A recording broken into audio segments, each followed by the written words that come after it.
Well, hello there and welcome to the Okanogan Forest channel. This looks like a laundry line, which is what it is.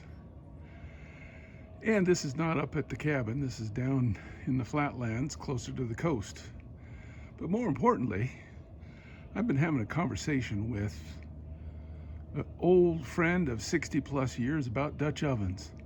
And so I thought, well, maybe I ought to get out my Dutch ovens and do a little assessment. What do I actually have? What have I collected over the last 30 plus years? And so what I'm going to do now is pan over to the top of my garbage cans where I've got my Dutch ovens and cast iron cookery and give you a little look. So we'll just go past the consolidated way sign and take a look at the Dutch ovens. Now these are mostly pans. There's one Dutch oven, that's a chicken cooker in the back that's from the early 50s, and that one I think is a collectible.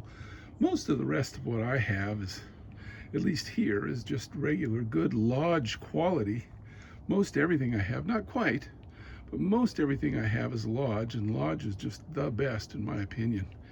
And you can kind of see, get a little closer look here. Got all those sizes. Now in that stack, believe it or not, there is my grandmother's wedding cast iron, a smaller pan, and my mother's cast iron smaller pan. And if you look right up there in the back there, that one is my mother's cast iron Dutch oven cooker that she used all the years I was growing up, and then I started to collect a few myself.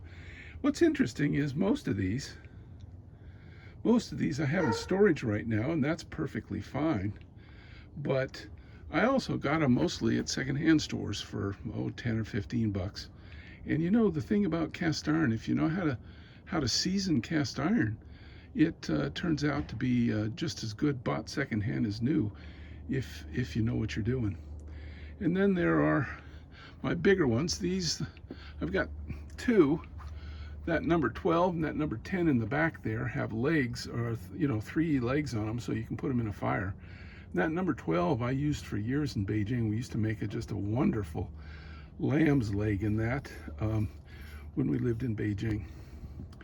And then here in the front, here's one with no legs, and you can see it's got portable legs that I've got that I purchased extra. And of course that thing sticking up there is a lid handle. And then you can also take a look at this one I've got right here, which is my newest purchase. That cost $1 at a garage sale. So there you go. Enjoy the day. Welcome to the Okanogan Forest channel.